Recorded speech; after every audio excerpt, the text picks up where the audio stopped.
So you know how normally these week's videos, no? Oh, also welcome back to the week's project, episode 13. I made a mistake in the last episode where I said it was episode 11, but it was actually episode 12. So today, getting it right, episode 13. Welcome back. As always, appreciate all the love that you guys have been showing on the previous videos, and yeah, that whole thing. So as I was saying, normally these week's videos are recaps of the week, my week, right? This one's going to be a bit different. This is actually going to be a two-part video, and you'll see why it's going to be a two-part video. So this week I experienced editor's block, and let me explain what editor's block is, right? So you know how you get writer's block? It's the exact same thing. So a writer's block is when a writer is trying to write something, but their mind just can't seem to, guide them to write words on a page or to type words in a document.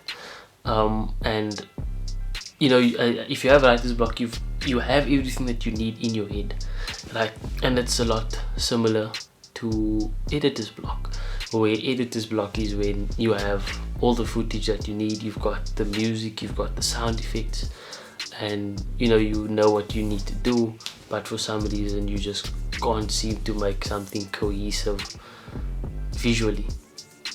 And just to give some context, last week's episode, I shot for Neighborhood. So I shot for the Cape Quarter workspace, and I went over like my whole shoot process. Like I did that, my setup time, I got my wide shots, got my tight shots, got movement, different types of movements. So I got everything that I thought I needed. And then when push came to shove, we actually had to start getting on my laptop and trying to put something together. I definitely struggled more than I thought I was going to. And here's the issue with editing, with video editing, right? Let me just take you here. Let me give you a quick visual demonstration. So this is the issue or the difficulty that comes with editing a video, right? So this is your timeline, right? So let's say you need to make a 30-second video, right? So you've got 0 and you've got 30, and when you were shooting on your shoot day, you recorded this much footage, right? And in that much footage you recorded all of these different types of shots, right? So the issue with editing is you need to get all of these different types of shots into this 30 seconds. And if you need to show all of these different things that you shot, all these different subjects, like that's a subject, that's a subject, that's a subject, that's a subject, if you need to show all of that in a 30-second clip, you've got some thinking to do. And this is where editor's block really comes in, because like I showed earlier, you have everything that you need. And I feel like I need to adjust the light again. I actually looked at the footage and the lighting doesn't look too bad. I can do something about it in post. But yeah, so the issue with editor's block is, like I was saying, you have all the footage that you need, right? But you need to fit all of that footage into the short space of time. And you also need to figure out a way to place all those different shots in such a way that drives some sort of narrative or can provide some sort of feeling to the person watching the video. So to try and get a start going on the editing process, at least, I made a 30-second rough video edit, and then I sent that through to the Neighborhood people, and I was waiting for a response from them. And while I was waiting, I started working on a new 45-second edit, because when I sent them the initial rough clip, I explained to them that, look, it's difficult to fit everything that you need, that you're really trying to show, in that 30 seconds. So it would be best if you can extend it to at least 45 seconds, because that would give a whole nother 15 seconds to play with, really. So I assume that they would just, understand what I'm saying. So I started immediately with a 45-second edit, and eventually I got towards something, but every time I would watch it over, something just felt off. And I exported it like 4 or 5 different times, because I would export it once, watch it over, and then there'd be something wrong, and then I'd fix that, and I'd watch it, and then there'd be another thing wrong, and then I'd fix that, there'd be another thing wrong, and all the while it's like something just didn't feel right. And that was when I felt like I was really experiencing editor's block, because I put something together where I wasn't like fully in the mindset. So that's why I felt like something was wrong with it, something was a bit off. And that's maybe because something was a bit off with me while I was busy doing the edit. Something just didn't feel right. And then to top things off, eventually the neighborhood team got back to me, and they said the video is really good for a rough promo video, and they gave me some not shot ideas, they gave me shot suggestions, like, did you perhaps get the shot, which is quite normal, because there was a lot of things that I left out because there's only 30 seconds. So luckily I did have a lot of the shots that they needed me to get, so that wasn't a big train smash. But then they told me that they wanted a more vibey song, which, I mean, they're obviously entitled to suggest, so that threw me off just a little bit. They wanted to change the song,